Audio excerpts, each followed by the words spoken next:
നമസ്കാരം. വയനാട് ചൂരൽമല മുണ്ടക്കൈ ദുരന്തബാധിതർക്കുള്ള മാതൃകാ ടൗൺഷിപ്പിന്റെ നിർമ്മാണ പ്രവർത്തനം ആരംഭിച്ചു. ഊരാളുങ്കൽ സൊസൈറ്റിയാണ് ഇന്ന് നിർമ്മാണ പ്രവർത്തനങ്ങൾ ആരംഭിച്ചത്. വെല്ലുവിളികൾ മറികടന്ന് പുനരധിവാസം പൂർത്തീകരിക്കാൻ പ്രതിജ്ഞാബദ്ധരായി മുന്നോട്ടു പോവുകയാണ് സർക്കാർ. ഹൈക്കോടതിയുടെ ഉത്തരവ് അനുസരിച്ച് പുതുക്കിയ ന്യായവില പ്രകാരമുള്ള അധിക നഷ്ടപരിഹാരമായ 17.77 കോടി രൂപ കോടതിയിൽ കെട്ടിവെച്ച് എൽസ്റ്റൺ എസ്റ്റേറ്റിൽ നിർമ്മിക്കുന്ന മാതൃകാ ടൗൺഷിപ്പിനുള്ള ഭൂമി സർക്കാർ ഏറ്റെടുത്തു. മുൻ ഉത്തരവിന്റെ അടിസ്ഥാനത്തിൽ 26 കോടി രൂപ ഹൈക്കോടതി രജിസ്ട്രാർ ജനറലിന്റെ അക്കൗണ്ടിൽ മുമ്പ് കെട്ടിവെച്ചിട്ടുണ്ടായിരുന്നു. അതുകൂടാതെയാണ് ഈ തുക കൂടി കെട്ടിവെച്ച് ഭൂമി ഏറ്റെടുത്തത്. ഹൈക്കോടതി ഉത്തരവ് ലഭിക്കുന്നത് ഇന്നലെ വൈകിട്ട് 7 മണിക്ക് ശേഷമാണ്.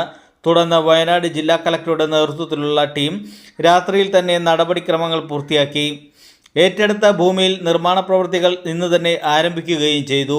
ഒരുമിച്ച് ഒറ്റക്കെട്ടായി ദുരന്തബാധിതരുടെ പുനരധിവാസം പൂർത്തീകരിക്കുമെന്ന് മുഖ്യമന്ത്രി വ്യക്തമാക്കി.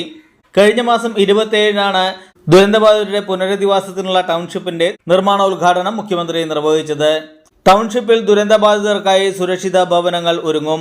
അതോടൊപ്പം തന്നെ ആരോഗ്യ കേന്ദ്രം, അങ്കണവാടി, പൊതുമാർക്കറ്റ്, community centre, multipurpose hall, library, sports hub, open air theatre തുടങ്ങി നിരവധി സൗകര്യങ്ങളും മികച്ച രീതിയിൽ സജ്ജമാക്കുന്നുണ്ട്.